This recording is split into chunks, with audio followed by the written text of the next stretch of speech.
Hey y'all, welcome back to my channel, or welcome if you're new. My name is Brianna and Happy New Year. Welcome to 2021. I know I'm a couple of weeks late. I haven't posted in a little bit, but this is my first video of the new year, and I was kind of sitting down thinking about the number of Apple products that I've purchased over the last year, and I thought it would be fun to kind of just rank them from my most favorite to least favorite Apple purchases and kind of share why and what I use each product for. So before we get into it, make sure that you guys are subscribed down below. I am so close to hitting 10,000 subscribers. As of right now, when I'm filming, I have about 90 to go. So by the time this video is posted, I might already have 10,000, and one of you guys is going to win a brand new pair of Apple AirPods. I'll leave that video down below if you want to enter, if I haven't already given them away by the time you're watching. Okay, so another disclaimer, this video is meant to be lighthearted. There is absolutely no shade towards Apple. As you guys will see, I've given Apple a lot of my coins, a lot of my money. I love Apple, but again, I thought it would be fun to rank them, and my opinion might not be the same as your own, so keep that in mind as you guys are watching. Okay, so over the last 12 months, I have purchased, let me count them, 1, 2, 3, 4, 5, 6, 7, 8, 9, 10 Apple products. Again, I always am super transparent. A lot of these things, I'm either like my phone doing monthly payment plans, or sometimes I put them on my credit card to later pay off. And of course, I am a YouTuber. I make videos about unboxings, talking about Apple products, so it's kind of investment into my business, into my YouTube. So I'm not made of money. I did have to put some of these on credit cards, but let's start from most favorite, the positive, and then go down to least favorite. So over the last year, my most favorite Apple purchase, the best thing ever, is my 2020 MacBook Pro 13-inch. So no, this is not the M1. I purchased this a couple of months before the new M1s came out. Will I get the M1? Yes, but I'm waiting for a M1 MacBook Pro 4 ports. So my configurations, I have the 2020 MacBook Pro Space Gray. I have 512 gigabytes of storage, and why did I just blank? 16 gigabytes of RAM. I have the touch bar, and I absolutely love this laptop. I have owned MacBooks for going on about 6 years now, and this was my first time ever getting the Pro. Guys, I needed the Pro for editing videos, photos. I use it for school. I'm a teacher, so I'm constantly doing Zooms, Microsoft Teams. I'm on Canvas. I'm checking emails, just doing a whole bunch of multitasking and using heavier applications. I love the Pro. I love the color. It's still surprisingly super lightweight. I owned the Air before, but again, when you haven't filmed in weeks. But again, it's still super lightweight. I take it with me everywhere to and from work. Here at home, I use it. I use it every single day. I do not have an iMac or like a personal desktop computer, so my MacBook Pro is my entire life. I do everything on there. And also that touch bar comes super in handy. Whenever you are like typing, you can easily push auto corrections, access emojis, you can control your brightness, your volume, your backlit keyboard. Also, a thing that I love about that touch bar, whenever you are on Zoom meetings, you can check to make sure that you are on mute and your video is turned off, because let's be real, whenever you are in those huge staff meetings, we don't like to have our cameras on. You can easily just push your touch bar to unmute, mute yourself, turn your video off, and just double check all that stuff is good. I absolutely love that touch bar. This MacBook Pro is amazing, and I'm super happy with my configurations that I got. Yes, it was pretty pricey, but I believe I purchased it during a Best Buy promo, so it was about $200 off. Now I am just patiently waiting for an M1 MacBook Pro 4 ports, because my workflow, I need to have more than 2 ports. So MacBook Pro 13-inch, favorite Apple purchase by far. So this next one is technically not an Apple product, but it is owned by Apple. These are my Beats Pro headphones. If you guys don't know, Beats is owned by Apple, and so I was an AirPod person for a couple of years, diehard AirPod fan, but once I really started getting more into fitness, especially for outdoor running, heavier weightlifting, doing things that are more movement, the AirPods just did not stick in my ears and did not work for me. These Beats Pro, amazing, best workout headphones ever, but I also use them just for daily music listening. At school, I use them for Zooms and just everything about these headphones. I love them. They have an over-the-ear loop so that they do not move, they do not fall off. I did a 7-mile run with these headphones on and they did not move at all. They have an in-the-ear piece and different ear tips you can change out. I love these headphones. They're super cute. They have a charging case and I just love everything about these headphones. If you haven't tried them and you're really into fitness, I highly recommend these for the gym and also any outdoor running activities. My next favorite Apple purchase, number 3 and 4, because they kind of go together, is my iPad Pro 11-inch and Apple Pencil 2. Guys, these things were expensive. I'm not gonna lie, I put these things on a credit card and had to pay them off later. The Apple Pencil alone was like $125, but I love this thing so much. I had never owned an iPad before, and so I was kind of new to the iPad game, but let me tell you what I use this thing for. Watching Netflix, Hulu. Whenever I'm filming videos, I'll often connect it to my camera to use as a second monitor to take my thumbnails, watch my videos, do everything on there to connect to my camera. The main thing that I use this for is for work as a teacher. So as a teacher, things are constantly changing. Kids are coming in your classroom, getting moved out, dates are changing around. I like to print calendars and also my class rosters in GoodNotes 5 on my iPad. I'm able to easily copy, paste, erase, delete, do all those good things from my iPad, and it's just so much easier than having to use paper and reprint and use whiteout and cross off. So my iPad is really my lifeline when it comes to school. I bring it back and forth every single day. I also use it whenever I'm having my Zoom class calls to also log in from my iPad to double check that everything looks good and see what the students see from their perspective. I cannot tell you how many times I'll be talking and teaching for like 10 minutes and someone says, "Miss Stone, you're not sharing your screen." I'm just like, oh, why didn't anyone tell me? And so I log in from my iPad to double check things like I'm sharing my screen and just making sure that kids are seeing what I want them to see. So I love this iPad, and also I really want to get into more of like the Procreate, doing more like graphics and stuff like that. So I'm super excited to dig more into what this iPad can actually do. And of course, the Apple Pencil is not necessary. You can just buy a much more affordable stylus, but I figured if I'm going to get the iPad, I might as well just get everything with it. I love that the Apple Pencil will stick to the side and charge magnetically, and it just looks so aesthetically pleasing. So I did just go ahead and spend that extra $125 to get the Apple Pencil. I'm probably not going to purchase an iPad for years to come, so this iPad Pro 11-inch, I'm set to go for a while. Okay, so now we're getting kind of into the middle. Like, these aren't my worst purchases, but they aren't my favorite, kind of the midway in this ranking list. So now we are at number 1, 2, 3, 4, 5.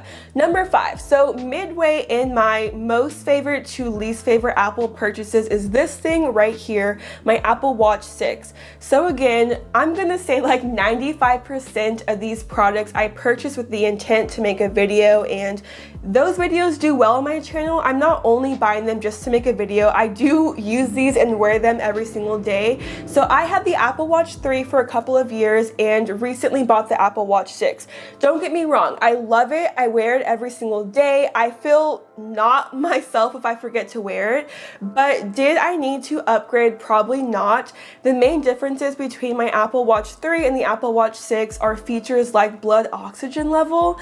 I'm gonna be honest, have I used that feature since making the video the first week? No, I haven't. There's an always on display, which is pretty cool, but again, not necessary. The main difference is it's faster, and I also got the smaller watch, so the sizing and the screen's more flat, but did I need to upgrade? Probably not. Of course, I do wear this every day. I love it. It's amazing, but I definitely could have maybe got the 4 or 5 and saved a bit of money. Next up is my HomePod mini. So this is not something that I regret buying, but again, it's something that was heavily influenced by my YouTube channel, but something that I probably could have done without.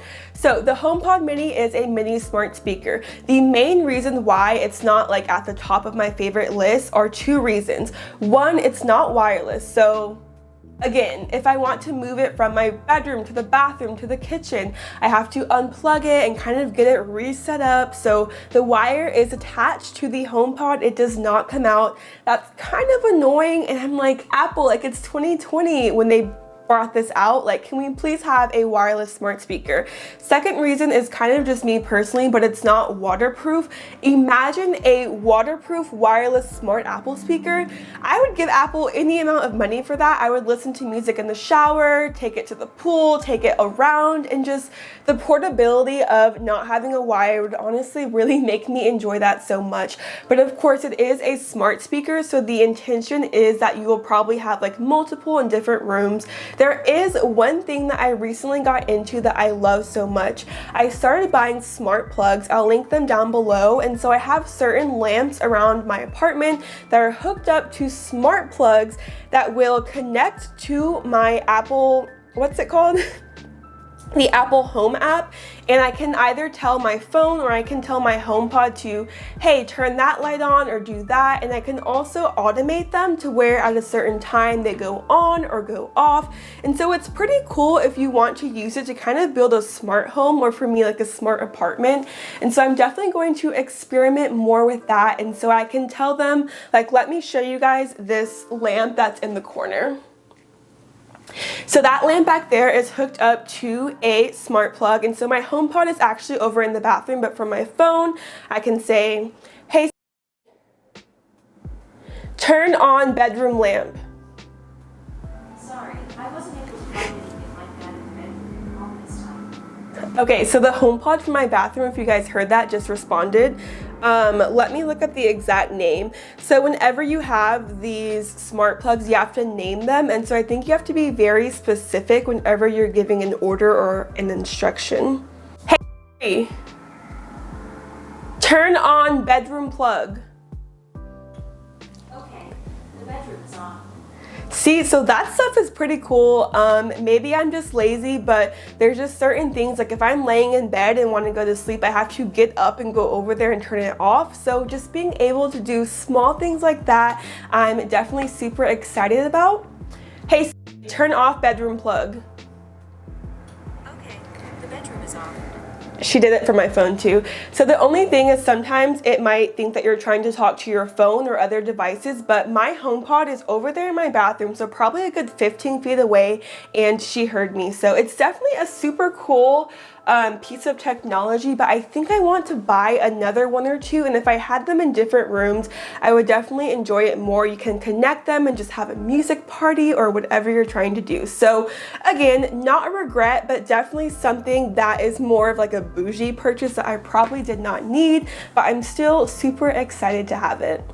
So next up is my MagSafe charger. If you guys look back there in my nightstand, there's my MagSafe, and so again, I was super excited to post a video, get the brand new MagSafe charger, but I already had a wireless charger. I have so many chargers laying around here, so this is definitely something that I probably did not need, but again, YouTube channel. It's cool. You know, it magnetically sticks to my phone. It makes the cool MagSafe noise, but this is honestly something that you do not need to purchase. I wish that Apple would include these in the boxes, so hopefully in the future Apple will stop trying to save some money and include those in the boxes. But again, something that's super cool but just not necessary, and it was expensive. It was like $40, and I believe you still have to buy a brick. So the charging bricks are like $20. I bought the charger and just used the brick I had from like my iPad or something else, but expensive for a charger considering you're already paying like $1,000 for a phone. Again, no shade to MagSafe, but it's just not something that's super necessary to me. I don't have any like the wallet accessories or anything like that. So again, super cool for YouTube, but probably not my favorite purchase. Okay, so this next one needs a disclaimer that if you guys look on my channel, I'm sure you've seen the video. My most viewed video on my channel is I regret buying the 2020 MacBook Air. So no, this was not the M1, this was early 2020, and yes, I still do regret buying that, but I'm going to kind of have like a silver lining at the end. So I bought this MacBook Air after owning a 2015 MacBook Air for 5 years. I was going for the cheapest. I had never thought that I would buy a Pro because they were just a lot more expensive. Yes, I was still going to be doing YouTube and editing videos and photos, but in my mind, like, okay, it's 2020. I had been working on this 5-year-old MacBook Air doing Final Cut Pro, so I imagined a 2020 MacBook Air would be capable of just doing basic cuts and edits and transitions. I'm not making a documentary. I don't really do anything super complex in like Adobe Photoshop or Final Cut Pro. So in my mind, I would go for the cheaper MacBook, and I thought it would work, but it just didn't. Yes, I know the MacBook Airs are meant for students and more like lightweight tasks, but again, my mistake for buying that video. The reason why I regret buying that MacBook, but I don't regret that whole experience, that video was my first viral video. It got me past 1,000 subscribers. It got me monetized. To this day, it's my most viewed video on my channel. So the regret video, the unboxing, the 1-week update, those videos really took my channel off and got me into doing more tech videos. So there definitely was a positive that came out of buying that, but people were so mean on that video. They were like, well, you're dumb. You should have known, didn't do your research, like why would she buy an Air? But again, guys, I know what the MacBooks are for. They're expensive. So whenever I drop thousands of dollars on something and can save a couple of hundred, like I'm not made of money, so I'm going to go for the more affordable option. However, I learned my lesson that I was just at that point in my workflow in my life that it was time to get a Pro. So next, least favorite purchase. So we are at number 9 now, and I might get some hate for this one too, but it's this thing right here, my iPhone 12 Pro Max. The reason why it's not my favorite purchase is because it's honestly the same, not the exact same, but not much different from my previous phone, the iPhone 11 Pro Max. Again, mostly bought this for my YouTube channel. Whenever you're a channel who does unboxings and talks about Apple products, you kind of have to keep buying them in order to make videos. And so I mentioned this before that I do the Apple upgrade program. So I pay monthly. Every year a new iPhone comes out, I can basically just trade in my old phone, pay tax on the new phone, and my monthly payments are the same. So financially, I really didn't spend much money on it. The taxes were maybe like $120 and my monthly payments are the same. So I didn't really lose out on money, but it's really not much different. I mean, there's a couple of new features. The shape is different. I got a different color. Did I? I don't even remember what color I got. Yeah, I did. So before I had the gold, this time I got the silver. Actually, no. Is this gold? Guys, I'm tripping.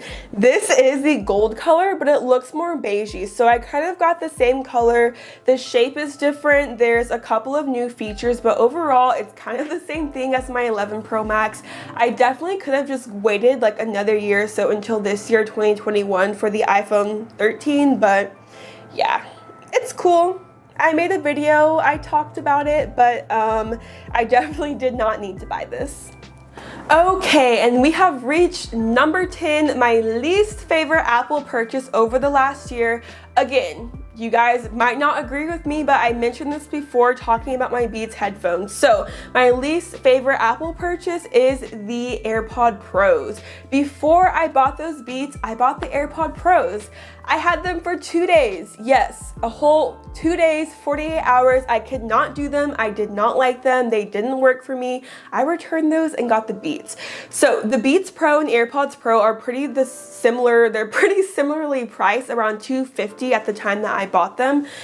These AirPod Pros, they did not stay in my ear during workouts. They were so uncomfortable. I just could not do them at all. I tried small, medium, large ear tips. I really didn't give them a chance, but I would be like walking on the treadmill and they would just fall out of my ears. Like, I don't know if it's a problem with my ear shape or I got defective AirPod Pros.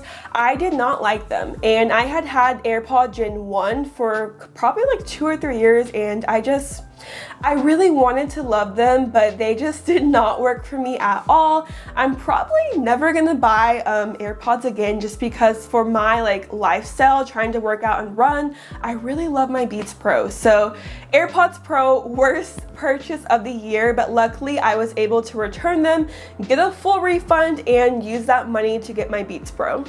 Okay guys, so those are my most to least favorite Apple purchases. Do you guys have any hashtag regrets? No regrets. Comment down below if you guys have any Apple products that you either loved or hated and why. Make sure that you guys are subscribed down below. I know that I've been slacking, but weekly uploads are coming back. I'm so excited for 2021. I'm excited to have better content for you guys, so be on the lookout for those videos coming. I'm super excited for you guys to be here, and I will catch you in my next video. Bye y'all. No shade to Apple, I love allergies. That's a wrap.